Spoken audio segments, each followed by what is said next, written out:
اب یہ 9 آیات کے اندر اللہ تعالیٰ نے عقیدہ توحید اور آخرت کے حوالے سے ان ڈیپتھ ڈسکشن کی. اب اگلی آیات جو ہیں اس میں روئے سخن جو ہے وہ بنی اسرائیل میں ایک ڈومیننٹ پرسنالٹی گزری ہے، سیدنا داود علی نبینا علیہ الصلوۃ والسلام، اور ان کے بیٹے سیدنا سلیمان علی نبینا علیہ الصلوۃ والسلام.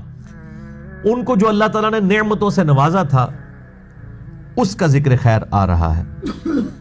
اور یہ قرآن حکیم کی خوبی ہے کہ قرآن حکیم میں ایک ہی ٹاپک جو ہے نا وہ مسلسل نہیں چلتا، تاکہ قرآن حکیم پڑھنے والے کو، سننے والے کو بوریت نہ ہو، کیونکہ اس کا سٹائل خطبے کا سٹائل ہے، تقریر کا سٹائل ہے. اور تقریر کا اصول یہی ہوتا ہے کہ ایک مرکزی ٹاپک ضرور ہوتا ہے، لیکن بات سمجھانے کے لیے بسا اوقات ادھر ادھر کی مثالیں دینی پڑتی ہیں، بسا اوقات کو واقعات بھی سنائے جاتے ہیں تاکہ انٹرسٹ جو ہے وہ اسی طریقے سے اس کے اندر قائم رہے. وَلَقَدْ آتَيْنَا دَاوُودَ مِنَّا فَضْلًا، اور بے شک ہم نے داؤد کو اپنی طرف سے فضل عطا فرمایا تھا. ہم اردو میں ویسے لفظ داؤد بولتے ہیں، یہ لفظ داوود ہے، واو کے اوپر الٹا پیش ہے، داوود. یا جبال اوبی معہ والطیر، ہم نے پہاڑوں کو یہ حکم دے دیا تھا کہ اے پہاڑوں اور پرندوں کو بھی کہ تم داود کے ساتھ تسبیح بیان کرو اللہ کی. وَأَلَنَّا لَهُ الْحَدِيدَ، اور ہم نے لوہے کو ان کے ہاتھ میں نرم کر دیا تھا. یہ معجزہ تھا حضرت داود علیہ السلام کا کہ لوہا ان کے ہاتھ میں اس طرح نرم تھا جس طرح آٹا گوندا جاتا ہے. اس طریقے سے وہ لوہے کو گوند کر لوہے کے ذریعے زرہ بنا لیا کرتے تھے. یہ اللہ تعالیٰ نے ان کو ایک ہنر سکھایا تھا اور ایک معجزہ بھی عطا فرمایا تھا. یہ پرماننٹلی اٹیچ معجزہ تھا اور اس کے ذریعے وہ اپنی گزر بسر کرتے تھے. معجزات کے حوالے سے میں اور کرامات اور استدراج ان ساری چیزوں کے اوپر میں ڈیٹیل سے 4 نشستوں میں یہیں پر قرآن کلاس ریکارڈ کروا چکا ہوں، تقریباً 7 سے 8 گھنٹے میں 4 لیکچرز کے اندر. مسئلہ number 131A B C D، اس میں نے کراس ریفرنس کے طور پہ یہ آیت کوٹ کی تھی کہ انبیاء کرام علیہ السلام کو بعض معجزات ایسے بھی اللہ کی طرف سے ملتے ہیں جو پرماننٹلی اٹیچ ہو جاتے ہیں. اکثر معجزات تو ایسے ہیں کہ جب اللہ تعالیٰ چاہتا ہے تو ظاہر فرماتا ہے، لیکن بعض معجزات ایسے ہیں جو پرماننٹلی نبیوں کے ساتھ اللہ تعالیٰ اٹیچ کر دیتا ہے. جیسے ہمارے محبوب صلی اللہ علیہ وآلہ وسلم کے ساتھ پرماننٹلی یہ معجزہ اٹیچ تھا. بخاری اور مسلم کی متفق علیہ حدیث ہے کہ آپ صلی اللہ علیہ وآلہ وسلم پیٹھ کے پیچھے بھی دیکھ لیتے تھے، حالانکہ یہاں پہ آنکھ کوئی نہیں تھی. ان 2 آنکھوں کے ساتھ آپ 360 ڈگری کا ویژن دیکھ لیتے تھے. یہ پرماننٹلی اٹیچ معجزہ تھا. یہ نہیں ہوتا تھا کہ جب اللہ ظاہر کرے، یہ پرماننٹلی اٹیچ تھا. اسی طریقے سے بخاری اور مسلم میں حدیث ہے، آپ صلی اللہ علیہ وآلہ وسلم فرماتے ہیں کہ میری صرف آنکھیں سوتی ہیں، دل جاگتا رہتا ہے. یعنی آپ صلی اللہ علیہ وآلہ وسلم کبھی غافل ہو کے نہیں سوتے تھے، دل جاگتا رہتا تھا. اسی طریقے سے بخاری و مسلم کی متفق علیہ حدیث ہے کہ آپ صلی اللہ علیہ وآلہ وسلم کے مبارک پسینے سے خوشبو آتی تھی. یہ پرماننٹلی اٹیچ معجزات. تو یہ یعنی بڑا ایک سنبھل کے عقیدہ اس حوالے سے بیان کرنا چاہیے. ایک ایکسٹریم پہ بالکل بریلوی چلے گئے اور دوسری ایکسٹریم پہ اہل حدیث چلے گئے. تو درمیان کا راستہ یہ ہے کہ کچھ معجزات واقعتاً ایسے ہیں جو نبیوں کے ساتھ پرماننٹلی اٹیچ ہو جاتے ہیں، اور اکثر معجزات ایسے ہیں کہ جب اللہ تعالیٰ چاہتا ہے اس وقت ظاہر فرماتا ہے، جب نہیں چاہتا نہیں ظاہر فرماتا. اس میں نبیوں کا کوئی اختیار نہیں ہوتا. لیکن اب یہ جس طرح معجزہ ہے کہ ہم نے حضرت داود علیہ السلام کے لیے لوہا نرم کر دیا تھا، اب یہ پرماننٹلی اللہ تعالیٰ نے ان کے ہاتھوں میں یہ طاقت دے دی تھی کہ جب وہ لوہے کو ہاتھ لگاتے تھے وہ نرم ہو جاتا تھا. یہ معجزہ پرماننٹلی اٹیچ تھا.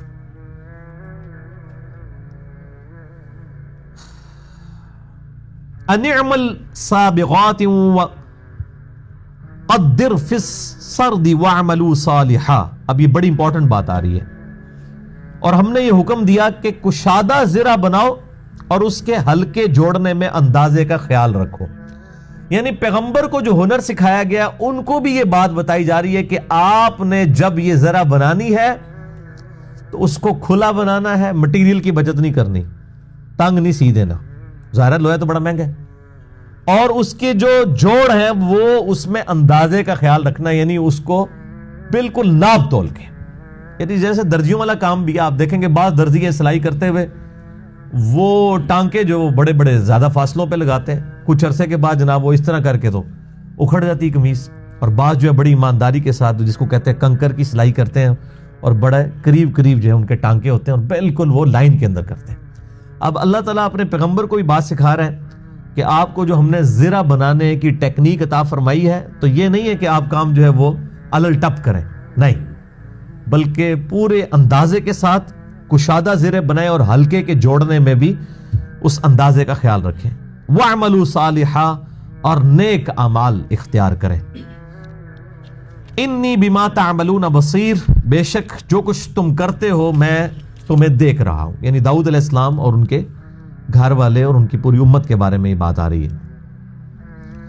وَلِسُلَيْمَانَ الرِّيحَ غُدُوُّهَا شَهْرٌ وَرَوَاحُهَا شَهْرٌ، اور ان کے بیٹے جو سلیمان علیہ السلام تھے، اللہ تعالیٰ فرماتا ہے ان کے لیے ہم نے ہوا کو مسخر کر دیا تھا،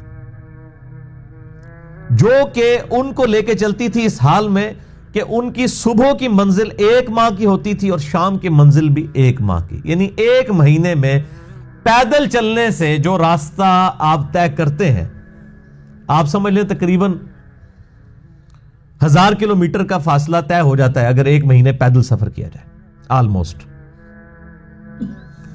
تو یہ 1000 کلومیٹر وہ صبح کے وقت طے کر لیتے تھے، 1000 کلومیٹر شام کے وقت طے کر لیتے تھے، اپنے اس تخت کی بنا پر، جو تخت جو ہے وہ ہوا میں اڑتا تھا، یہ اللہ تعالیٰ نے ان کے ساتھ پرماننٹلی معجزہ اٹیچ کر دیا تھا۔ یہ اس وقت تو خیر سمجھنا مشکل تھا، آج آپ سمجھ سکتے ہیں، یعنی آلموسٹ تقریباً 1000 کلومیٹر کا ہی سفر ہوائی جہاز کے اندر وہ 1.5 سے پونے 2 گھنٹے کے اندر طے ہو جاتا ہے۔ اللہ تعالیٰ نے انسان کو اتنی ترقی کروائی ہے کہ انسان کو اللہ نے وہ علم، وعلم آدم الاسماء کلہا، جو آدم علیہ السلام کو اللہ نے ہر چیز کے نام سکھا دیے تھے، وہ آہستہ آہستہ ترقی کرتے ہوئے یہاں تک علم پہنچا ہے کہ آج انسانوں نے ایسے جہاز بنا لیے ہیں جو 8000 کلومیٹر تک بھی بغیر ریفیولنگ کے اڑ سکتے ہیں۔ ایک بار اس میں یعنی فیول ڈال دیا جائے تو 8000 کلومیٹر تک سفر کر سکتے ہیں۔ 400 450 مسافروں کو لے کے جمبو جٹ بوئنگ 747، اور اب اس سے بڑا جہاز ایئر بس A380 آ گیا جس میں 550 مسافر سفر کر سکتے ہیں۔ وَأَسَلْنَا لَهُ عَيْنَ الْقِطْرِ، اور ہم نے ان کے لیے پگھلے ہوئے تانبے کا چشمہ جاری کر دیا، یعنی جس طرح داؤد علیہ السلام کے لیے اللہ تعالیٰ نے لوہے کو مسخر کیا، سلیمان علیہ السلام کے لیے اللہ تعالیٰ نے تانبے کو مسخر فرما دیا۔ وَمِنَ الْجِنِّ مَن يَعْمَلُ بَيْنَ يَدَيْهِ بِإِذْنِ رَبِّهِ، اور جن بھی ان کے تابع کر دیے تھے جو اپنے رب کے اذن سے ہمیشہ ان کی خدمت میں جتے رہتے تھے، یعنی جنات سے حضرت سلیمان علیہ السلام کام لیا کرتے تھے۔ یہ آج بھی ہیکل سلیمانی کی آخری دیوار جو جسے ویلنگ وال کہتے ہیں، جس کے سامنے وہ یہودی تورات یوں کر کے پڑھ رہے ہوتے ہیں، دیوار گریہ جسے کہتے ہیں، آپ ذرا اس کے پتھروں کا سائز دیکھیں، وہ تو انسان رکھ ہی نہیں سکتا، اتنے بڑے بڑے پتھروں کو جوڑ کے وہ پورا ہیکل ٹیمپل آف سلیمان تعمیر کیا گیا تھا، وہ جنات سے ہی کروایا تھا حضرت سلیمان علیہ السلام نے۔ تو اللہ تعالیٰ فرماتا ہے کہ ہم نے جنوں کو اپنے رب کے اذن سے ان کاموں میں لگا دیا تھا، وہ ان کے مطیع تھے حضرت سلیمان علیہ السلام کے۔ وَمَن يَزِغْ مِنْهُمْ عَنْ أَمْرِنَا نُذِقْهُ مِنْ عَذَابِ السَّعِيرِ، اور جو کوئی بھی ہمارے حکم کی تعمیل سے روگردانی کرے گا ہم اسے آگ کا عذاب چکھائیں گے، خواہ وہ جنات میں سے ہو، انسانوں میں سے بھی ہو۔ جو اللہ کے حکم کی نافرمانی کرے گا اس کے لیے عذاب پکا ہے۔ تعویل خاص کے اعتبار سے تو ان جنات کی طرف آ رہا ہے کہ اگر ان میں سے بھی کسی نے نافرمانی کی، اور ویسے تعویل عام کے اعتبار سے تو تمام کے لیے یہ چیز۔ یعملون لہ ما یشاء من محاریب وتماثیل وجفان کالجواب،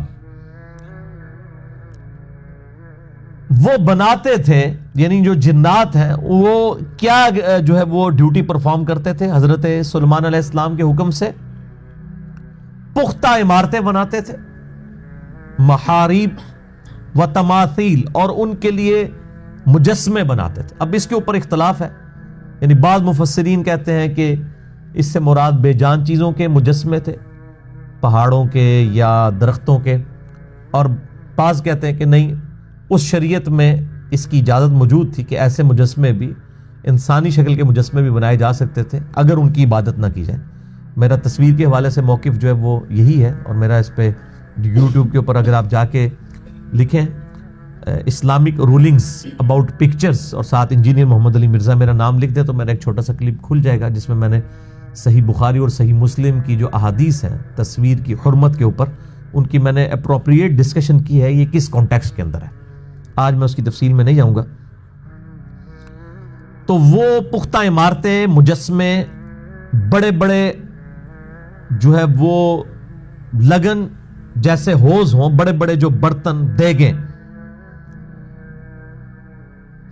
وقدور الراسیات، ایسی باری دیگیں وہ بناتے تھے ان کے لیے جو کہ ہر وقت چولہوں پہ چڑھی رہتی تھی۔ یعنی حضرت سلیمان علیہ السلام کا لنگر جو ہے وہ چلتا تھا غرباء کے لیے، بڑے بڑے یعنی جو ہے وہ ہوز نما ان کی جو ہے وہ دیگیں تھی جو چولہوں کے اوپر چڑھی رہتی تھی، اور غرباء اس سے کھاتے تھے۔ اعملوا آل داود شکرا، اے داؤد علیہ السلام کے خاندان والے لوگوں، اللہ کی نعمتوں پر اللہ کا شکر ادا کرو۔ اب آل داؤد سے مراد حضرت داؤد علیہ السلام کے خاندان کے لوگ بھی ہو سکتے ہیں، اور آل داؤد سے مراد داؤد علیہ السلام کے ماننے والے بھی ہو سکتے ہیں، جیسے آل فرعون بھی قرآن حکیم میں آیا ہے فرعونیوں کے لیے۔ اسی کانٹیکسٹ میں جو ہم درود شریف پڑھتے ہیں، اللہم صلی علی محمد وعلی آل محمد، اس میں اسپیسیفکلی آل سے تو مراد نبی صلی اللہ علیہ وآلہ وسلم کے اہل بیت ہی ہے، لیکن تعویل عام میں کسی درجے میں امت بھی شامل ہو جاتی، لیکن تعویل خاص کے اعتبار سے یہ اہل بیت ہی ہیں، کیونکہ بخاری اور مسلم میں جو حدیث ہے نا، ان اللہ و ملائکتہ یصلون علی النبی، سورہ الاحزاب کی آیت نمبر 56 کے کانٹیکسٹ میں، اس میں نبی صلی اللہ علیہ وآلہ وسلم سے یہ پوچھا گیا کہ ہم سلام تو سیکھ چکے ہیں آپ سے، السلام علیکہ ایھا النبی ورحمۃ اللہ وبرکاتہ، ہمیں آپ یہ سکھا دیجئے کہ آپ صلی اللہ علیہ وآلہ وسلم اور آپ کے اہل بیت پر درود کس طرح پڑھیں۔ اس میں امت کا ذکر نہیں ہے، اہل بیت پر۔ تو پھر آپ نے درود ابراہیمی تعلیم فرمایا، اللہم صلی علی محمد وعلی آل محمد کما صلیت علی ابراہیم وعلی آل ابراہیم انک حمید مجید۔ تو یعنی طویل خاص کے اعتبار سے تو آل محمد صلی اللہ علیہ وآلہ وسلم سے مراد اہل بیت ہی ہیں، آپ صلی اللہ علیہ وسلم کی جو خاندان کے لوگ ہیں، جس میں آل علی بھی شامل ہیں، آل عقیل بھی ہیں، آل عباس بھی ہیں، اور آل جعفر، یہ چار ہیں جو زید ابن ارقم کی غدیر ہم کی حدیث ہے صحیح مسلم کے اندر۔ تو اے داود والو، داود کے گھر والو، اور تعویل عام کے اعتبار سے آپ کے ماننے والے لوگ، اللہ کا شکر ادا کرو جو اللہ نے اتنی بڑی بڑی نعمتیں دی تھیں حضرت داود علیہ السلام کو۔ وقلیل من عبادی الشکور، لیکن ہمارے بندوں میں سے شکر گزاری کی روش اختیار کرنے والے بہت ہی تھوڑے لوگ ہیں۔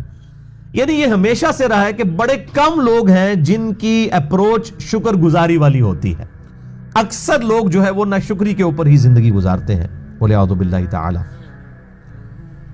فلما قضینا علیہ الموت، پس جب ہم نے سلیمان علیہ السلام پر موت کا فیصلہ کیا، ما دلہم علی موتہ الا دابۃ الارض تأکل من سأتہ، تو آپ علیہ السلام کی موت کی خبر کسی کو نہ ہوئی مگر اس حال میں کہ جو زمین کا جانور تھا، یعنی دیمک جو یہ لکڑی وغیرہ کھاتا ہے،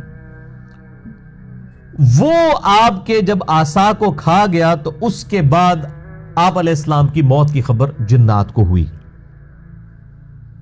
فلما خر تبینت الجن ان لو كانوا يعملون الغیب ما لبثوا فی العذاب المہین، جب وہ یعنی عصا جو ہے وہ دیمک چاٹ گئی تو آپ عصا کے سہارے کھڑے تھے، اسی حالت میں اللہ تعالیٰ نے آپ کی روح قبض فرما لی، لیکن ابھی ہیکل سلیمانی کا کوئی کام باقی تھا جو جنات کی ڈیوٹی سلیمان علیہ السلام نے لگائی ہوئی تھی، اور وہ ظاہر ہے وہ آپ کے ڈر کی وجہ سے ہی وہ کام کرتے تھے، آپ کے قبضے میں تھے اللہ تعالیٰ کی اطاعت سے۔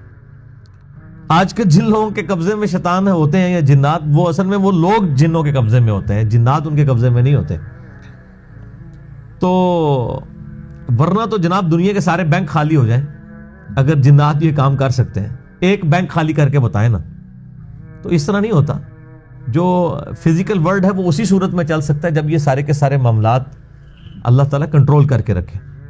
ورنہ تو روزانہ اخباروں میں خبر آئے کہ جی فلاں شہر کے جنات نے جو ہے نا وہ فلاں بینک لوٹ لیا ہے, فلاں اے ٹی ایم خالی کر دی ہے. اس طرح تو ہو ہی نہیں سکتا.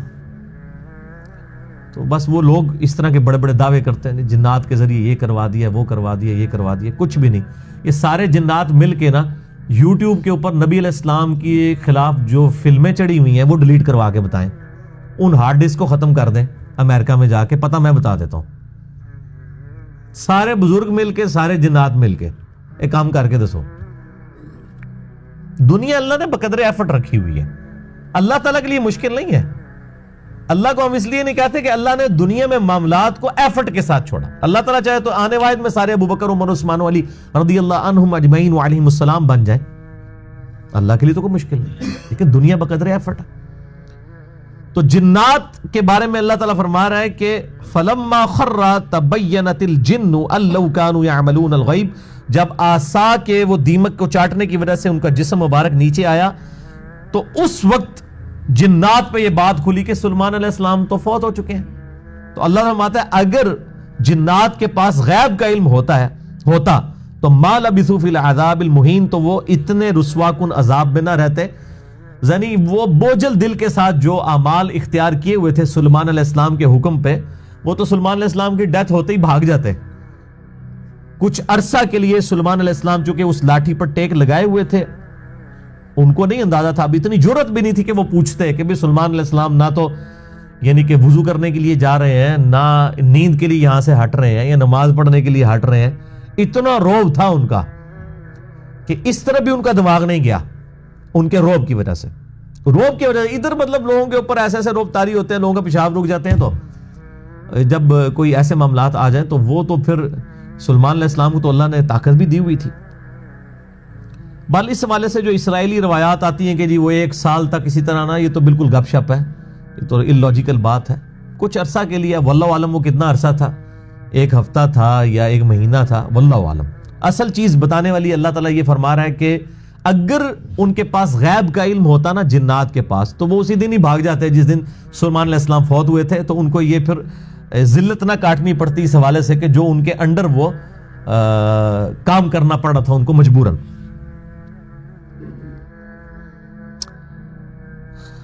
اب قوم سبا کا ذکر آ رہا ہے.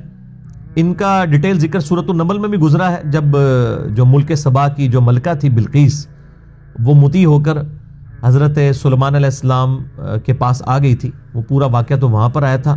یہ اس زمانے کا ذکر نہیں ہے, یہ اس سے علاوہ کا ذکر ہے قوم سبا کا جو یمن میں آباد تھی. لقد کان لسبأ فی مسکنہم آیہ. اسی سبا کے نام کے اوپر ہی سورت کا نام سورہ سبا ہے. قوم سبا کے ان مساکن میں بھی نشانی موجود ہے, یعنی ان کے جو کھنڈرات ہیں اور عرب کے لوگ تجارت کرتے وہاں سے گزرتے تھے. تو اللہ تعالیٰ فرما رہا ہے اس کے اندر بھی بہت بڑی عبرت کی نشانی موجود ہے کہ یہاں پر بھی کسی زمانے میں کوئی قوم آباد تھی. بلدتن جنات عن یمین و شمال. وہاں پر 2 باغ تھے قوم سبا کے لیے, دائیں اور بائیں جانب. کلوا من رزق ربکم واشکروا لہ. اور اللہ نے حکم دیا ہوا تھا کہ اپنے رب کا یہ رزق کھاؤ. اب ظاہر آج طرح کی تو لوگوں کی مطلب وہ ڈیمانڈز نہیں تھی نا. آج کل تو ہماری کموڈیٹیز کے فتنے کی وجہ سے ڈیمانڈز ہی بہت بڑھ گئی ہیں. اور مجھے اشفاق احمد صاحب کی بات یاد آئی, وہ کہتے تھے یار دعا کرو یہ تیل دنیا میں جو نکلا ہے نا, یہ دوبارہ جناب تھلے زمین وڑ جائے تو دنیا سکون ہو جائے گا. یہ سارے کا سارے جو ہلچل مچی دنیا میں, یہ پٹرول کے نکلنے کی وجہ سے ہے نا. ورنہ تو جو بندہ کراچی میں تھا وہیں پہ جو کچھ اگتا تھا کھا پی لیتا تھا. اب کراچی کی مصنوعات جو ہیں وہ اسلام آباد میں کھائی جا رہی ہیں, اسلام آباد کی جو ہے کراچی میں بلکہ دوسرے ملکوں کی آ رہی ہیں. یہ سب کچھ اس پٹرول اور تیل کی وجہ سے ہوا ہے نا. تو اتنی ہلچل مچ گئی ہے. تو اس وقت تو لوگوں کی زندگی یہ ہوتی تھی کہ زمین میں کھیتی باڑی کرتے تھے, 1 سال کے اناج پورے ہو جاتے تھے, اپنی زندگی گزارتے تھے. یہ 8 سے 100 150 سال 200 سال پہلے تک یہی صورتحال تھی. یہ تو جب انڈسٹریل ایج شروع ہوئی ہے تو یہ فتنے کموڈیٹی کے شروع ہیں، اور اشفاق احمد صاحب نے بڑی اچھی بات کی تھی. وہ کہتے تھے کہ 1967 میں 1967 میں وہ کہتے ہیں میری تنخواہ کا 1% بھی ان چیزوں کے اوپر نہیں لگتا تھا جو کہ اب 2004 کے اندر تنخواہ کا 70% اس کے اوپر لگ جاتا ہے. ظاہر ہے وہ آسائشیں لوگوں کی بڑھ گئی نا. اب آپ یہ دیکھ لیں یعنی اسکول کالجز کے جو اسٹوڈنٹس ہیں یہی کتنے بڑے فتنے میں پڑے ہوئے ہیں موبائل والے. اور آپ دیکھ لیں اگر آپ اپنے اوپر غور کریں تو آپ اکثر ان چیزوں کو استعمال کر رہے ہیں اس زمانے کی وجہ سے کہ جو آج سے 50-60 سال پہلے جن چیزوں کا بالکل وجود ہی نہیں تھا، ان کے اوپر خرچہ ہی نہیں ہوتا تھا. ایک ہی صابن تھا جس سے لوگ سر بھی دھوتے تھے، کپڑے بھی دھوتے تھے اور نہا بھی لیتے تھے. لیکن اب آپ صابن کی اقسام دیکھ لیں. سر کے لیے شیمپو ہی الگ ہے، منہ پہ لگانے والا جو ہے صابن الگ سے ہے، جسم پہ لگانے والا الگ سے ہے، کپڑوں والے معاملات الگ سے ہیں. پھر یہ بجلی کے جو بل دینے پڑ رہے ہیں سارے، بجلی تو ہے ہی نہیں تھی نا، سکون تھا. بجلی کی تو دریافت تقریباً 250-300 سال پہلے ہوئی ہے. ہمارے ملکوں میں تو خیر یہ بہت بعد میں آئی ہے، 70-80 سال پہلے ہی یہ آنا شروع ہوئی ہے. تو کتنا سکون تھا. تو اللہ تعالیٰ ہمارے قوم سبا کو ہم نے 2 باغات دیے ہوئے تھے، اسی کے اوپر ان کا گزارا تھا، ایک دائیں طرف والا ایک بائیں طرف والا. کھاؤ اس رزق میں سے اب جو رب نے دیا ہے اور اس کی نعمتوں کا شکر ادا کرو. بلدۃ طیبۃ ورب غفور. کتنا پاکیزہ وہ شہر تھا اور کتنا مغفرت فرمانے والا وہ رب کہ جس نے یہ نعمتیں ان لوگوں کو عطا فرمائی. فأعرضوا فأرسلنا عليهم سيل العرم وبدلناهم بجنتيهم جنتين ذواتا أكل خمط. اللہ تعالیٰ فرماتا ہے ہماری نعمتوں سے انہوں نے ناشکری کی، منہ پھیر لیا، تو ہم نے ان پر تند و تیز سیلاب کا عذاب ان پر بھیجا، تو ان کی وہ جو باغات تھے ان کو تباہ و برباد کر دیا. اور ان باغات کے بدلے میں اللہ تعالیٰ نے ان کو 2 باغ اور عطا کیے. لیکن وہ کیسے تھے؟ ذواتا اکل خمط واثل وشیء من صدر قلیل. کڑوے تھے، جھاڑ جھنکار والے، ترش فروٹ والے، اور چند بیری کے درخت تھے. یعنی وہ اللہ تعالیٰ نے نعمت چھین کے ان کو اس سے کم درجے کی نعمت عطا فرمائی. ذالک جزیناہم بما کفروا. یہ بدلہ تھا ان کی ناشکری کا. ویسے کفر کا لفظ ہم عموماً تو سمجھتے ہیں مطلب جو کافر سے مراد ہم لے رہے ہوتے ہیں جو اللہ کو نہ ماننے والا ہو، وہ عقیدے میں ضرور کافر ہے. ایک عملاً کفر بھی ہوتا ہے کہ آپ اللہ کو مان رہے ہو لیکن اللہ کی نہ مان رہے ہو، وہ بھی کفر ہے. کفران نعمت اردو میں بھی ہم لفظ استعمال کرتے ہیں، ناشکری اختیار کرنا. وَهَلْ نُجَازِي إِلَّا الْكَفُورِ. اور احسان فراموشی کے سبب ہم ایسی سزا دیا کرتے ہیں جو لوگ احسان فراموشی کرتے ہیں ان کو یہ سزا ملتی ہے. وَجَعَلْنَا بَيْنَهُمْ وَبَيْنَ الْقُرَى الَّتِي بَارَكْنَا فِيهَا قُرَى. اور ہم نے بسا دی تھی ان کے درمیان، ان کے شہروں کے درمیان میں بستیاں، اور ہم نے وہاں پر برکت دی تھی. قُرًى ظَاهِرَةً وَقَدَّرْنَا فِيهَا السَّيْرَ. اور ان کی جو بستیاں تھیں ان کے لیے ہم نے منزلیں بھی مقرر کر دی تھی آنے جانے والوں کے لیے. یہ مائل سٹون کا لفظ جو ہم استعمال کرتے ہیں انگلش کے اندر بھی، سنگ میل اردو میں کہتے ہیں. یعنی سفر طے کرنے کے لیے کچھ فاصلوں کے اوپر جو ہے وہ پتھر لگائے جاتے تھے نا، مائل سٹون کے. یہ مائل کا لفظ بھی عربی سے انگلش میں آیا. انگلش میں مائل ہے، عربی میں میل. میل کا لفظ صحیح مسلم میں موجود ہے کہ قرب قیامت میں جو سورج ہے وہ 1.25 میل کے فاصلے پہ آ جائے گا. بال عربک میل جو ہے وہ انگلش والے اس فٹ پاؤنڈ سسٹم کے میل سے بڑا ہوتا ہے. وہ ناٹیکل مائل 1.8 کلومیٹر کے برابر ہوتا ہے، اور یہ جو ہمارے والا میل ہے فٹ پاؤنڈ سسٹم میں یہ 1.6 کلومیٹر کے برابر. تو وہ منزلیں مقرر کر دی تھی ہم نے ان کے لیے بستیوں میں، مائل سٹونز موجود تھے. سیروا فیہا لیالی و ایامن آمینین. تاکہ اس میں سیر و سیاحت کرو اور رات کے دن کے وقت امن و امان سے اس میں سفر کرو. فقالوا ربنا. لیکن وہی بات جس طرح بنی اسرائیل کو جب جنتی خوراک ملی من و سلوا تو وہ اکتا گئے. انہوں نے کہا ہمیں زمین سے اگنے والی چیزیں جو ہیں وہ گیہوں چاہیے، ہمیں مسور کی دال چاہیے، اس طرح کی باقی چیزیں. تو ظاہر ہے کہ جب زمین والی خوراک ہوگی تو پھر دنیا میں تو اللہ تعالیٰ نے فزیکل فنامنا کو جوڑا ہوا ہے محنت کے ساتھ. یہاں پر بھی انہوں نے جو اللہ تعالیٰ نے ان کو یہ نعمتیں دی تھی تو انہوں نے اپنے رب سے دعا کی. فقالوا ربنا باعد بین اسفارنا وظلموا انفسهم فجعلناهم احادیث ومزقناهم کل ممزق. اللہ اکبر.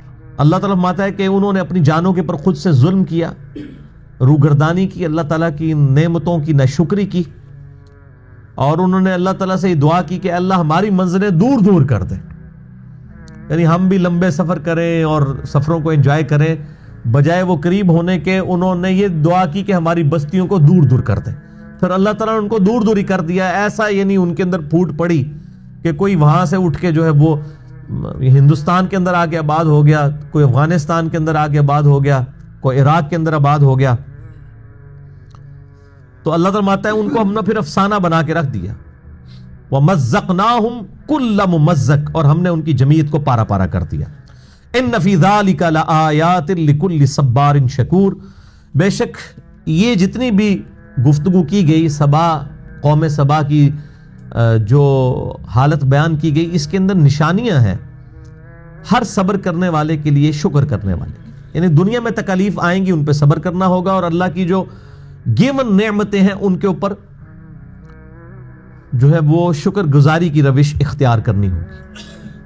اب میرے بھائیوں اگلی 2 آیات بہت اہم ہے. شیطان کے کانٹیکسٹ میں اللہ تعالیٰ نے ایک بہت بڑا ٹروتھ ریویل کیا ہے، اور اس حوالے سے آج ہی ایک کلپ بھی ہم نے چڑھایا ہے یوٹیوب کے اوپر. مسئلہ نمبر 114 میرا ریکارڈ ہوا تھا سورہ ابراہیم کی آیت نمبر 22 کے کانٹیکسٹ میں، کہ شیطان جو ہے اس کو اللہ تعالیٰ نے فزیکل زور انسان کے اوپر نہیں دیا ہوا. وہ زبردستی کسی کو برائی کی طرف یا نیکی کی طرف جانے سے روک نہیں سکتا، برائی کی طرف لگا نہیں سکتا. یہ ہو نہیں سکتا کہ آپ ارادہ کریں مسجد میں جانے کا اور شیطان سامنے آ کے کھڑا ہو جائے کہ میں تمہیں مسجد میں داخل نہیں ہونے دوں گا. یہ کبھی بھی نہیں ہوگا. وہ صرف دعوت دیتا ہے. وہ سورہ ابراہیم کے اندر آیا ہے، اور وہ کلپ میرا یوٹیوب کے اوپر چڑھا ہے. شیطان سے قیامت کے دن آخری ملاقات. آپ یہ یوٹیوب پر لکھیں نا، شیطان سے قیامت میں آخری ملاقات جو انسان کی ہونے والی ہے، جس میں وہ انسان کو کہے گا کہ آج مجھے ملامت مت کر، اپنی جان کو ملامت کر. مجھے اللہ نے تجھ پہ کوئی زور نہیں دیا تھا سوائے اس کے کہ میں صرف دعوت دیتا تھا، اور تو نے میری دعوت کو قبول کر لیا. بس ویسے ہی شیطان ڈلاتا ہے نا. میں اکثر کہتا ہوں کہ اگر گورنمنٹ یہ اناؤنسمنٹ کر دے کہ جو فجر کی نماز جماعت سے پڑھے گا، پہلی صف میں پڑھنے والے کو 1 لاکھ روپے ملے گا، دوسری والے کو 50,000 روپیہ.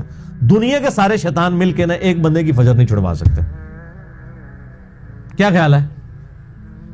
دنیا کے سارے شیطان مل کے انسانوں میں جو سب سے بڑا شیطان ہے نا، اس کی بھی فجر نہیں چھڑوا سکتے، کیونکہ دنیا نقد ہے نا، آخرت ادھار ہے.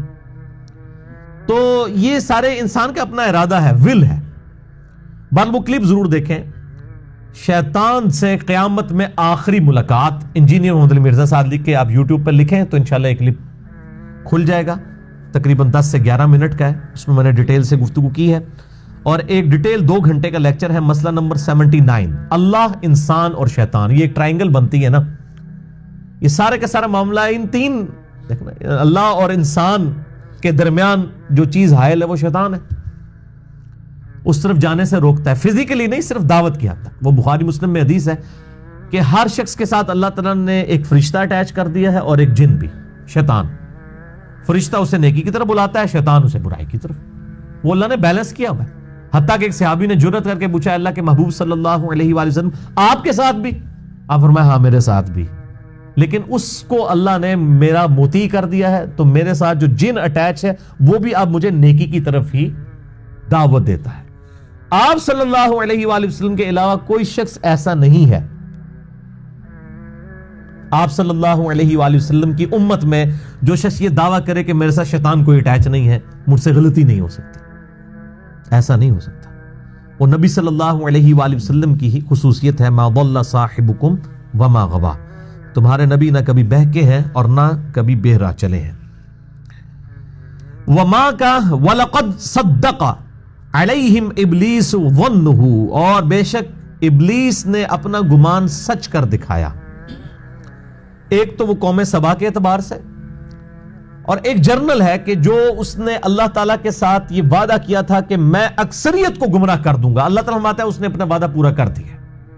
یہ بہت خطرناک خبر ہے۔ اللہ تعالیٰ خود اس چیز کو ایکسپٹ کر رہا ہے کہ شیطان نے جو دعویٰ کیا تھا کہ میں اکثریت کو گمراہ کر دوں گا، بے شک اس نے سچا کر دکھایا اپنا وہ گمان۔ فَاتَّبَعُوهُ إِلَّا فَرِيقًا مِّنَ الْمُؤْمِنِينَ، سب کے سب ہی اس کے پیچھے چل پڑے ہیں سوائے چند مومنین کے۔ اللہ نے یہ بات مان لی خود کہ ایسا ہی ہوا ہے، جو شیطان نے کیا تھا اس نے کر دکھایا۔ وَمَا كَانَ لَهُ عَلَيْهِم مِّن سُلْطَان، اور شیطان کا کوئی بھی زور نہیں ہے کسی کے اوپر، مگر یہ کہ إِلَّا لِنَعْلَمَ مَن يُؤْمِنُ بِالْآخِرَةِ، یعنی وہ شیطان کو اللہ نے جو تھوڑا سا یہ وسوسے دلانے والا اختیار بھی دیا ہے، یہ بھی اللہ تعالیٰ نہ دیتا، لیکن یہ صرف اس لیے دیا ہے تاکہ اللہ تعالیٰ جانچ لے من یؤمن بالآخرہ، جو آخرت پر یقین رکھنے والا ہے، ایمان رکھنے والا ہے، اس کو جانچے کہ واقعی وہ اللہ تعالیٰ سے غائب میں جو ہے وہ ڈرتا ہے، اللہ کو بغیر دیکھے ہوئے اس کو مانتا ہے، اس کے پیغمبروں کی اطاعت اختیار کرتا ہے۔ اس کے لیے اللہ تعالیٰ نے یہ ایک سلسلہ شروع کیا۔ یعنی کوئی پوچھ سکتا ہے کہ بھئی شیطان کو پیدا کرنے کا کیا مقصد تھا، انسان کے اوپر یہ مسلط کرنے کا؟ تو وہ اللہ تعالیٰ ہمارا اس لیے کہ تاکہ جو لوگ آخرت پر ایمان رکھتے ہیں ان کو جانچ ہو جائے۔ ممن ہوا منہا فی شک، کون سا ہے جو آخرت پر ایمان لانے والا ہے اور کون ہے جو کہ شک میں مبتلا ہونے والا ہے۔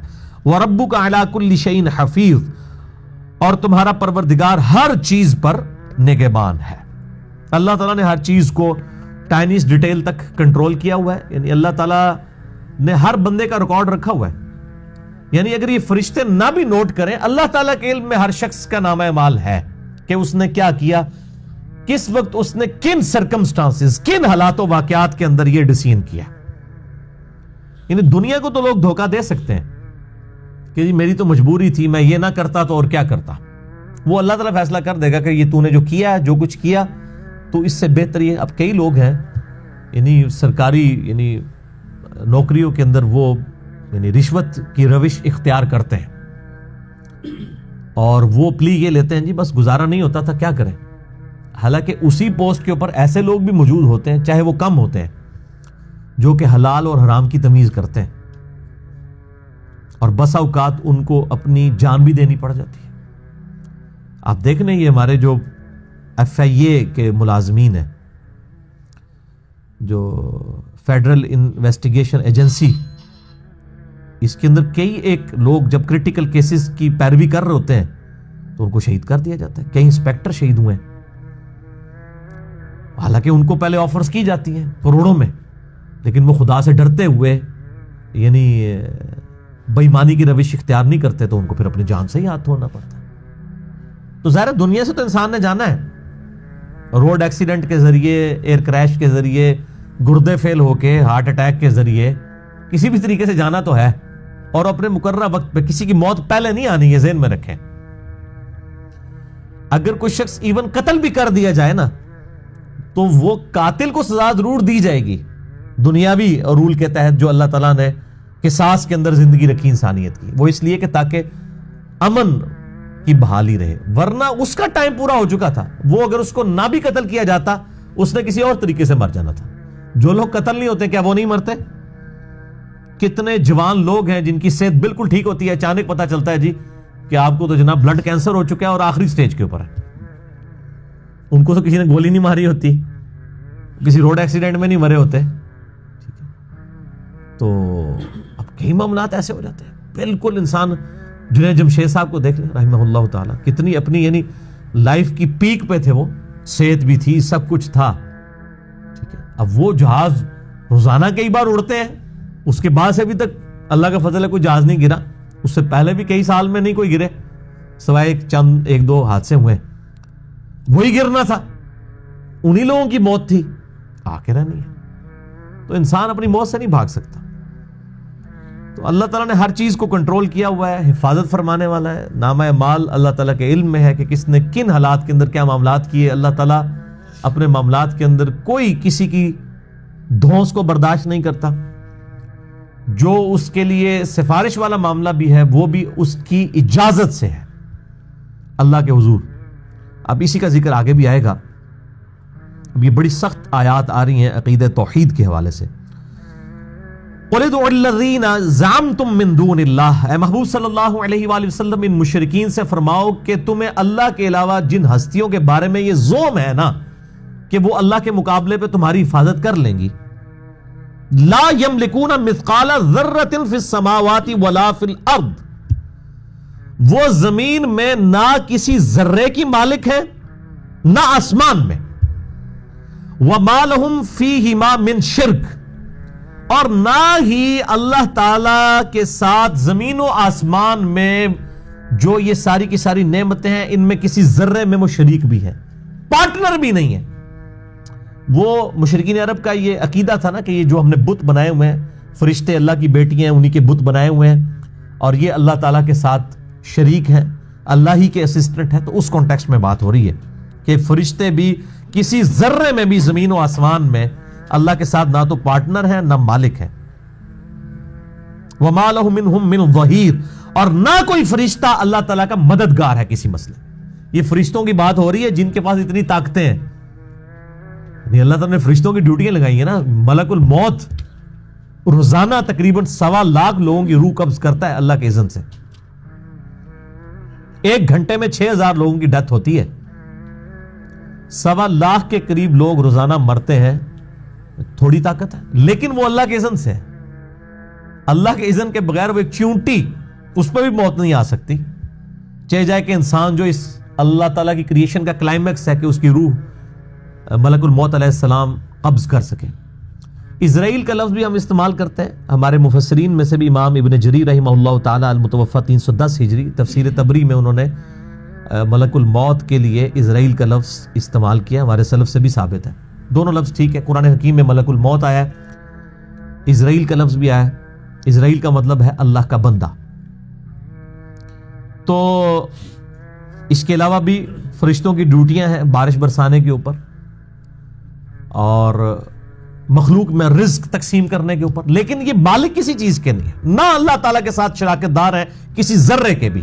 وَلَا تَنْفَعُ الشَّفَاعَةُ عِنْدَهُ إِلَّا لِمَنْ أَذِنَ لَهُ, اور کسی فرشتے کی یہ جرت بھی نہیں کہ اللہ کے حضور آگے بڑھ کر کسی کی سفارش کر سکے سوائے اس کے کہ اللہ تعالیٰ جسے اذن دے دے کہ ہاں جی تو اس کی سفارش کر سکتا ہے. سفارش کیوں کی جاتی ہے دنیا میں؟ اگر دنیا میں کسی شریف آدمی کو پکڑ کے پولیس لے جاتی ہے تو ایک شخص جا کے اس کی سفارش کرتا ہے اور کہتا ہے کہ جی آپ نے غلط بندے کو پکڑا ہے, میں گارنٹی دیتا ہوں اس کی, یہ بندہ آئندہ نہیں سی ہے تو ان کو لکھا لگا ہے, آپ کو مغالطہ لگا یہ بندہ اس طرح کا نہیں تھا, اسی لیے سفارش کی جاتی ہے کہ جی بندہ اس طرح کا نہیں تھا, یہاں پہ سے غلطی ہو گئی یا غلطی نہیں ہوئی. اب یہ بات اللہ کو کر سکتا ہے کہ یا اللہ ایڈا بندہ پھاڑ لے میرے کہنے سے چھوڑ دے, اس طرح دا ہے نہیں ہے. اللہ کو کون بتا سکتا ہے؟ اللہ کے تو علم میں ہے. اللہ تعالیٰ تو ہمیں اس وقت بھی جانتا تھا جب ہم ایک بے قدر یعنی ڈراپ آف منی تھے,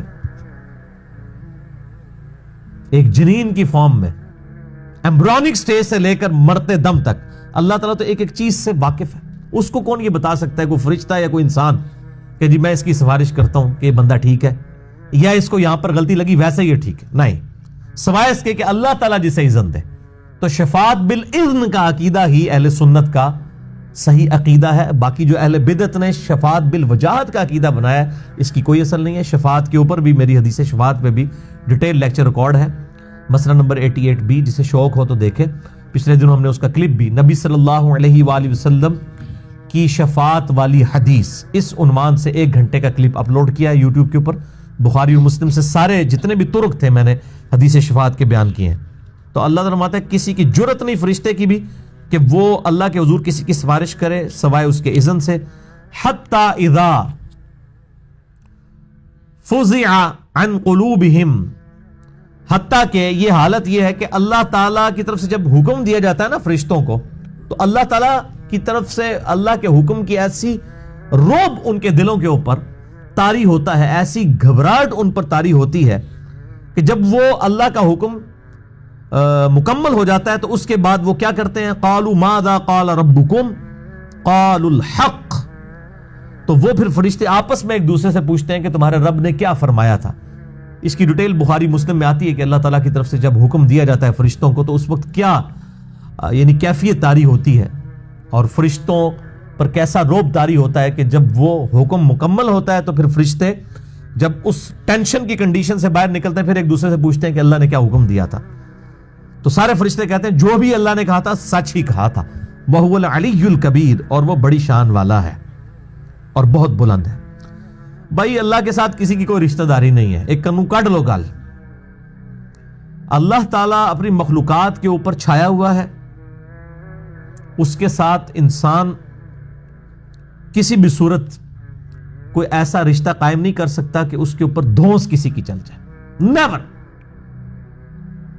کسی کی دھونس نہیں اس پہ چل سکتی، کیونکہ خالق اور مخلوق کا فرق ہی بہت بڑا ہے۔ سب مخلوقات ہیں وہ پیدا کرنے والا ہے، چاہے کوئی پیغمبر ہو، فرشتہ ہو، جن ہو، انسان، بڑے سے بڑا کوئی نہ انسان کیوں نہ ہو، اس کی مخلوق تو ہے، اور مخلوق ہے تو ظاہر ہے پیدا ہوئی ہے اور اس کو فنا آنا ہے۔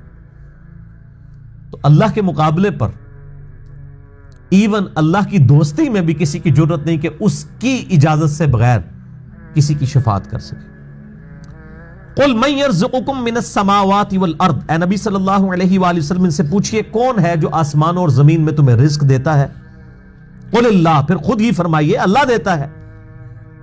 وَإِنَّا أَوْ إِيَّاكُمْ لَعَلَىٰ هُدًى أَوْ فِي ضَلَالٍ مُبِينٍ، اور ہم یا تم دونوں میں سے ایک تو ہدایت پر ہے اور ایک گمراہی میں۔ یعنی اگر میں یہ دعویٰ کر رہا ہوں نبی صلی اللہ علیہ وآلہ وسلم ان سے فرما دیجئے کہ میں حق پر ہوں، تو یقیناً پھر تم گمراہی پر ہو اس کی مخالفت کرنے پہ۔ دونوں میں سے ایک ہی غلط، یہ نہیں ہو سکتا یہ تو ویسے اصول لوگوں نے بنا دیا سارے ٹھیک نے، سارے ٹھیک نہیں ہوتے، ایک ٹھیک ہوتا ہے دوسرا غلط ہوتا ہے۔ یہ ہو ہی نہیں سکتا کہ بیک وقت دو اپوزٹ سٹیٹمنٹس ہوں اور دونوں ہی ایک سرکمسٹانسز کے اندر بالکل ٹھیک ہوں، ایسا نہیں ہو سکتا۔ تو اے نبی فرما دیجئے صلی اللہ علیہ وآلہ وسلم کہ ہم دونوں میں سے کوئی ایک گمراہی پر ہے اور ایک ہدایت کے اوپر۔ قل لا تسألون عما اجرمنا ولا نسأل عما تعملون، اے نبی صلی اللہ علیہ وآلہ وسلم ان سے فرما دیجئے تم سے کوئی پرسش نہیں ہوگی ان جرموں کی جو ہم نے کیے، اور نہ ہم سے پرسش ہوگی تمہارے اعمال کی۔ یعنی نبی صلی اللہ علیہ وآلہ وسلم نے ایک دعوت کھڑی کی، آپ کے اصحاب آپ کے ساتھ اٹیچ ہوئے، یہ ایک جماعت بن گئی، اس جماعت کے اندر کوئی غلطی ہے تو اس کا وبال مخالفین والی جماعت پہ نہیں ہوگا، اور جو مخالفت میں کفر کرنے والے لوگ ہیں ان کے اعمال کا حساب ان کو نہیں دینا ہوگا، ہر ایک نے اپنے اپنے اعمال کا حساب دینا ہے۔ قل یجمع بیننا ربنا ثم یفتح بیننا بالحق، فرما دیجئے قیامت والے دن ہمارا رب ہمیں اکٹھا جمع کر دے گا اور پھر اس کے درمیان ہمارے درمیان حق کے ساتھ فیصلہ کر دیا جائے گا۔ وَهُوَ الْفَتَّاحُ الْعَلِيمُ، اور وہی بہتر علم والا فیصلہ فرمانے والا ہے۔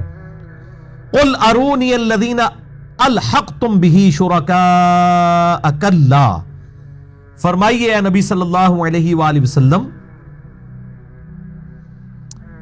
مجھے وہ دکھاؤ شریک جنہیں تم نے اللہ کے ساتھ ملا لیا ہے۔ کدھر ہیں جو اللہ تعالیٰ کے ساتھ کسی مخلوق کو پیدا کرنے میں شریک ہوئے ہوں؟ اللہ تعالیٰ نے جو زمین و آسمان کے اندر اپنی نعمتیں ہیں نچھاور کر رکھی ہیں، اس میں سے کوئی کسی کا کوئی حصہ داری ہو، کوئی دکھاؤ کون ہے اللہ کا شریک؟ کلا، ہرگز نہیں، بل هو العزیز الحکیم، بلکہ اللہ ہی ہے جو زبردست ہے اور حکمت والا ہے۔ اب اگلی آیت بھی بڑی اہم ترین آیت ہے، سورہ سبا کی آیت نمبر 28، وَمَا أَرْسَلْنَاكَ إِلَّا كَافَّةً لِلنَّاسِ بَشِيرًا وَنَذِيرًا، اور اے محبوب صلی اللہ علیہ وآلہ وسلم ہم نے آپ کو نہیں بھیجا مگر خوشخبری سنانے والا اور ڈر سنانے والا پوری انسانیت کے۔ آپ صلی اللہ علیہ وآلہ وسلم سے پہلے جتنے انبیاء بھیجے گئے وہ اپنی اپنی قوموں کے لیے تھے، جو سورہ فاطر کی آیت نمبر 24 میں آتا ہے، اِنَّا أَرْسَلْنَاكَ بِالْحَقِّ بَشِيرًا وَنَذِيرًا، بے شک اے محبوب صلی اللہ علیہ وآلہ وسلم ہم نے آپ کو پرپسفل، با مقصد حق کے ساتھ بھیجا ہے، خوشخبری سنانے والا اور ڈر سنانے والا۔ وَإِن مِّنْ أُمَّةٍ إِلَّا خَلَا فِيهَا نَذِيرٌ، اور کوئی امت ایسی نہیں گزری کہ جس میں کوئی نہ کوئی ڈر سنانے والا نہ آیا ہو۔ آپ صلی اللہ علیہ وآلہ وسلم سے پہلے ہر امت میں کوئی نہ کوئی پیغمبر آیا، لیکن آپ صلی اللہ علیہ وآلہ وسلم کا سٹیٹس کیا ہے؟ وَمَا أَرْسَلْنَاكَ إِلَّا كَافَّةً لِلنَّاسِ بَشِيرًا وَنَذِيرًا، اے محبوب صلی اللہ علیہ وآلہ وسلم ہم نے آپ کو نہیں بھیجا مگر خوشخبری سنانے والا اور ڈر سنانے والا پوری انسانیت کی طرف۔ وَمَا أَرْسَلْنَاكَ إِلَّا رَحْمَةً لِلْعَالَمِينَ، اور اے محبوب صلی اللہ علیہ وآلہ وسلم ہم نے آپ کو رحمت بنا کر بھیجا ہے تمام جہان والوں کے لیے۔ اس کانٹیکسٹ میں ایک حدیث ہے صحیح بخاری اور صحیح مسلم کی متفق علیہ حدیث ہے، آپ صلی اللہ علیہ وآلہ وسلم نے فرمایا اللہ تعالیٰ نے مجھے 5 ایسی خصوصیات دی ہیں جو مجھ سے پہلے کسی پیغمبر کو نہیں دی۔ نمبر 1، اللہ تعالیٰ نے مجھے پوری مخلوق کی طرف، پوری انسانیت کی طرف، جن و انس کی طرف پیغمبر بنا کر بھیجا ہے۔ آپ صلی اللہ علیہ وآلہ وسلم سے پہلے یہ نہیں تھا۔ اور یہ بھی یاد رکھیں کہ جو انسانوں کے پیغمبر ہیں یہی جنات کے پیغمبر بھی ہوتے ہیں، جنوں کے اندر کبھی کوئی پیغمبر نہیں آیا۔ تو اگلے زمانوں میں، اگلی امتوں میں، ہر علاقے کے اندر ایک وقت میں کئی انبیاء بھی ہوتے تھے، سیدنا یحییٰ علیہ السلام، عیسیٰ علیہ السلام، ایک ہی زمانے میں 2 پیغمبر گزرے۔ ہر امت کی طرف الگ سے ایک پیغمبر آتا تھا، ہر گروہ کی طرف الگ سے آتا تھا، لیکن ہمارے محبوب صلی اللہ علیہ وآلہ وسلم قیامت تک کے لیے پوری انسانیت کی طرف پیغمبر بھیجے گئے ہیں، اور آپ صلی اللہ علیہ وآلہ وسلم پر سلسلہ نبوت بھی ختم فرمایا گیا۔ ما کان محمد ابا احد من رجالکم ولکن رسول اللہ وخاتم النبیین، محمد صلی اللہ علیہ وآلہ وسلم تم مردوں میں سے کسی کے باپ نہیں ہیں، یعنی وہ زید بن حارثہ کے باپ نہیں ہیں، اور نہ ہی آپ کا کوئی بیٹا جوانی کی عمر تک پہنچے گا کہ اسے بھی پیغمبر بنایا جائے۔ بچپن ہی میں سارے بچے فوت ہو گئے، کسی بھی مرد کے باپ آپ نہیں بنے۔ وَلَٰكِن رسول اللہ و خاتم النبیین، بلکہ آپ اللہ کے رسول ہیں اور نبوت کی مہر ہیں آپ صلی اللہ علیہ وآلہ وسلم، اور مہر ڈاکومنٹ کے اینڈ پہ لگائی جاتی ہے، جس کے بعد ڈاکومنٹ میں کوئی چیز ایڈ کرنا جرم ہوتا ہے۔ سیل آف دی پروفٹ ہے آپ صلی اللہ علیہ وآلہ وسلم، جیسے مہر لگا کے ڈاکومنٹ کو ختم کر دیا جاتا ہے، اس طریقے سے آپ صلی اللہ علیہ وآلہ وسلم مہر نبوت ہے۔ یہ وہ قادیانیوں نے جو مطلب لیا وہ بالکل غلط ہے، ان کو تو مہر کا مطلب نہیں پتا، اور وہ خاتم کی وجہ سے لیا۔ ٹھیک ہے، خاتم کا مطلب مہر ہے، لیکن مہر کی اپروپریٹ جو تفسیر ہے وہ یہی بنتی ہے۔ اس حوالے سے میں ڈیٹیل سے لیکچر دے چکا ہوں قادیانیت کے رد پہ، مسئلہ نمبر 40 ہے، خاتم اور خاتم کا جو فرق ہے۔ اس حوالے سے احادیث میں خاتم کا لفظ آیا، قرآن میں خاتم آیا، یہ دونوں چیزیں بیک وقت نبی صلی اللہ علیہ وآلہ وسلم پر پوری اترتی ہیں۔ تو پہلی خصوصیت یہ کہ پوری انسانیت کے پیغمبر بنا کے بھیجا گیا۔ دوسرا، مال غنیمت کو میرے لیے حلال کر دیا گیا۔ اگلے انبیاء میں جو جنگوں میں کافروں سے مال غنیمت ملتا تھا وہ اوپن میدان میں رکھا جاتا تھا، ایک غیب سے آگ آتی تھی جلا کے راکھ کر دیتی تھی، لیکن آپ صلی اللہ علیہ وآلہ وسلم کی امت کے لیے مال غنیمت، کافروں کا جنگ میں چھوڑا ہوا سامان حلال کر دیا گیا۔ تیسرا، پوری زمین کو میرے لیے سجدہ گاہ بنا لیا گیا، یعنی آپ صلی اللہ علیہ وآلہ وسلم سے پہلے نماز صرف مسجد میں پڑھی جا سکتی تھی، لیکن آپ صلی اللہ علیہ وآلہ وسلم کی برکت سے اللہ تعالیٰ نے یہ آسانی دے دی کہ پوری زمین پاک ہے، آپ صلی اللہ علیہ وآلہ وسلم کا امتی جہاں چاہے وہ نماز پڑھ سکتا ہے، زمین ساری کی ساری پاک ہے، اللہ یہ کہ کہیں پہ نجاست ہو وہ ایک الگ سے چیز ہے۔ اچھا، چوتھی چیز، 1 ماہ کی مسافت سے اللہ تعالیٰ نے کافروں پر میرا روب ڈال دیا، یعنی آپ صلی اللہ علیہ وآلہ وسلم کے امت کا روب اللہ نے کافروں پر ڈال دیا، اور یہ تھا جب تک یہ امت واقعی اس ٹریک پہ تھی نا، اس امت کا روب تھا۔ 1 مہینے کی مسافت سے کافروں پر، رومن اور پرشین امپائر کے اوپر روب تھا، تبھی تو انہوں نے گھٹنے ٹیک دیے قادسیہ اور یرموک کے اندر۔ اور 5ویں خصوصیت یہ کہ مجھے اللہ تعالیٰ نے شفاعت کا اذن عطا فرمایا ہے، آپ صلی اللہ علیہ وآلہ وسلم کو مقام شفاعت، عسیٰ ان یبعثک ربک مقاما محمودا، جس کے کانٹیکسٹ پہ میرا مسئلہ نمبر 88 بھی ہے، مکمل حدیث شفاعت کے اوپر، بخاری اور مسلم کی میں نے وہ سارے طرق جو ہیں اس کے اندر بیان کیے ہیں، جسے شوق ہو تو وہ دیکھے۔ ویسے بھی آپ یوٹیوب پہ جا کے لکھیں نا نبی صلی اللہ علیہ وآلہ وسلم کی شفاعت والی حدیث، تو میرا ایک کلپ بھی کھل جائے گا اسی ٹاپک کے اوپر، وہ اسی لیکچر میں سے تقریباً 1 گھنٹے کا کلپ ہے۔ تو یہ 5 خصوصیات، صحیح مسلم کے ایک طریق کے اندر 2 خصوصیات اور ایڈ کی ہیں آپ صلی اللہ علیہ وآلہ وسلم نے، ان میں سے ایک خصوصیت یہ ہے، یعنی چھٹی، کہ مجھے جوامع کلمات کے ساتھ مبعوث کیا گیا، یعنی میں بات مختصر کرتا ہوں اور اس کا مفہوم بڑا گہرا ہوتا ہے، لمبی چوڑی بات نہیں کرنی پڑتی۔ وہ تو ہمیں اب انڈیا، پاکستان اور بنگلہ دیش میں چونکہ گمراہی بہت پھیل چکی ہے تو ہمیں وہ باتیں کھول کھول کے بیان کرنی پڑتی ہیں، ورنہ باتیں تو بالکل سیدھی سیدھی ہوتی ہیں۔ ایاک نعبد و ایاک نستعین کا ترجمہ کو راکٹ سائنس تو نہیں کسی کو سمجھانا پڑے، لیکن کیا کریں، ہمیں پھر 1.5 گھنٹے کا لیکچر دینا پڑتا ہے، دعا صرف اللہ ہی سے، 8 صفحوں کے اوپر پمفلٹ لکھنا پڑتا ہے اس ایک آیت کو بیان کرنے کے لیے، سمجھانے کے لیے۔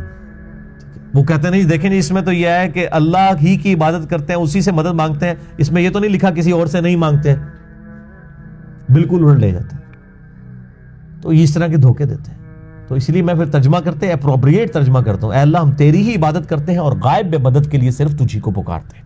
ایک تو اسباب ہے، وہ تو قرآن میں حکم آیا وَتَعَاوَنُوا عَلَى الْبِرِّ وَالتَّقْوَى وَلَا تَعَاوَنُوا عَلَى الْإِثْمِ وَالْعُدْوَانِ، نیکی پرہیزگاری کے کاموں میں ایک دوسرے کی مدد کرو، برائی میں نہ کرو۔ ایک تو یہ کہ میں ان کو کہتا مجھے پانی پلا دیں، یہ تو بالکل ٹھیک ہے، لیکن یہ بغداد میں ادھر بھی قبر کے اندر میں کہتا ہوں مجھے پانی پلا دیں، وہی بات وہی جملہ فریم آف ریفرنس سے بدلنے کی وجہ سے غائب میں پکارنا ہوگا، خالصتاً شرک ہو جائے گا، ایاک نستعین کی وائلیشن۔ اس لیے میں ترجمہ کرتا ہوں، اے اللہ ہم تیری ہی عبادت کرتے ہیں اور غائب میں مدد کے لیے صرف تجھی کو پکارتے ہیں، یعنی دعا تجھ سے کرتے ہیں۔ بات جسے شوق ہو، مسئلہ نمبر 3 دعا صرف اللہ ہی سے، اسی کی ایکسٹینشن ہے مسئلہ نمبر 43 وسیلہ اور توسل کے صحیح احکام و مسائل، اس میں نے یہ ڈیٹیل سے بیان کیا۔ اور دوسری خصوصیت صحیح مسلم کے اس طریق میں آئی ہے، یعنی ٹوٹلی 7ویں بن جائے گی، وَخُتِمَ بِيَ النَّبِيُّونَ، اور نبوت کا سلسلہ مجھ پہ ختم کر دیا گیا۔ یہاں پر لفظ خاتم نہیں، خاتم والا لفظ آیا ہے زیر کے ساتھ، کہ نبوت کا سلسلہ مجھ پر ختم کر دیا گیا، اب میرے بعد کوئی نبی نہیں آئے گا۔ تو آپ صلی اللہ علیہ وآلہ وسلم خاتم بھی ہیں اور خاتم بھی، یہ 7 خصوصیات بنی۔ اور ایک 8ویں ہے جو بخاری اور مسلم کی متفق علیہ حدیث ہے کہ اللہ تعالیٰ نے ہر نبی کو کوئی نہ کوئی معجزہ دیا تھا، مجھے اللہ تعالیٰ نے وہی کا معجزہ عطا فرمایا ہے، اور میں اللہ سے امید کرتا ہوں قیامت والے دن سب سے زیادہ پیروکار میرے ہوں گے، کیونکہ معجزہ سب سے بڑا ہے۔ تو یہ 8 خصوصیات نبی صلی اللہ علیہ وآلہ وسلم کی ایسی ہیں جو کسی پیغمبر کو نہیں دی گئی ہیں۔ نمبر 1، آپ کو پوری انسانیت کے لیے پیغمبر بنا کر بھیجا۔ نمبر 2، آپ صلی اللہ علیہ وآلہ وسلم کے لیے ساری زمین سجدہ گاہ بنا دی گئی۔ نمبر 3، آپ صلی اللہ علیہ وآلہ وسلم کے لیے مال غنیمت، کافروں کا چھوڑا ہوا سامان جنگ میں حلال کر دیا گیا۔ نمبر 4، آپ صلی اللہ علیہ وآلہ وسلم کی امت کا روب 1 مہینے کی مسافت سے کافروں کے اوپر ڈال دیا گیا۔ نمبر 5، آپ صلی اللہ علیہ وآلہ وسلم کو مقام شفاعت ملا۔ نمبر 6، آپ صلی اللہ علیہ وآلہ وسلم کو جوامع کلمات، یعنی بات مختصر اور مفہوم گہرا۔ اب یہ دیکھ لیں، انما الاعمال بالنیات، اعمال کا دار و مدار نیتوں پر ہے۔ بخاری مسلم دونوں میں حدیث ہے، بخاری کی پہلی حدیث یہی ہے، مشکات میں بھی پہلی حدیث یہی ہے۔ اب یہ ایک جملہ ہے لیکن اس کے اندر ایک قیامت مضمر ہے، یعنی سینکڑوں صفحوں کی کتاب لکھی جا سکتی ہے اس ایک حدیث کے اوپر۔ اعمال کا دار و مدار نیتوں پر، جوامع کلمات کے ساتھ۔ اور نمبر 7، سلسلہ نبوت مجھ پر ختم کیا گیا۔ اور نمبر 8، آپ صلی اللہ علیہ وآلہ وسلم کو قرآن کا معجزہ، وحی کا معجزہ عطا فرمایا گیا۔ یہ آپ صلی اللہ علیہ وآلہ وسلم سے پہلے کسی پیغمبر کو یہ خوبی نہیں ملی کہ کتاب اس کا معجزہ ہو قیامت تک کے لیے، کیونکہ آپ کی نبوت قیامت تک کے لیے تھی، معجزہ بھی قیامت تک کے لیے ہونا چاہیے تھا۔ آج عیسیٰ علیہ السلام، موسیٰ علیہ السلام کا معجزہ ہم دکھا نہیں کسی کو سکتے، لیکن اپنے محبوب صلی اللہ علیہ وآلہ وسلم کا معجزہ دکھا سکتے ہیں۔ اس پہ میرا ایک ڈیٹیل لیکچر ہے، جسے شوق ہو وہ ضرور دیکھیں، مسئلہ نمبر 85، قرآن اور قتال، ہمارے محبوب صلی اللہ علیہ وآلہ وسلم کی 2 خصوصیات۔ ہماری ویب سائٹ اہلسنتپاک.com پہ میں نے ڈیٹیل سے اس ٹاپک پہ ڈسکشن کی ہے۔ اسی آیت کے اوپر آج کی ہم گفتگو مکمل کرتے ہیں، سورہ سبا کی آیت نمبر 28 پہ، وَمَا أَرْسَلْنَاكَ إِلَّا كَافَّةً لِلنَّاسِ بَشِيرًا وَنَذِيرًا وَلَكِنَّ أَكْثَرَ النَّاسِ لَا يَعْلَمُونَ، لیکن اکثر لوگ اس حقیقت سے ناواقف ہیں۔ ہم نے اپنے محبوب صلی اللہ علیہ وآلہ وسلم کو تمام انسانیت کے لیے ڈر سنانے والا اور خوشخبری سنانے والا بنا کر بھیجا ہے۔ جو لوگ اللہ کے نافرمان ہیں ان کے لیے ڈر سنانے والا، اور جو اللہ کی اطاعت اختیار کرنے والے ہیں ان کے لیے خوشخبری سنانے والا۔ الحمدللہ، اللہ تعالیٰ سے دعا ہے جو حق بات میں نے کہی اللہ تعالیٰ ہمارے دلوں میں راسخ فرمائے۔ اگر جذبات میں میرے منہ سے کوئی غلط بات نکل گئی تو اللہ تعالیٰ ہمارے دلوں ہی سے اسے معاف کر دے۔ ہمیں کتاب و سنت کی تعلیمات پر عمل کر کے دوسرے بھائیوں تک پہنچانے کی توفیق عطا فرمائے۔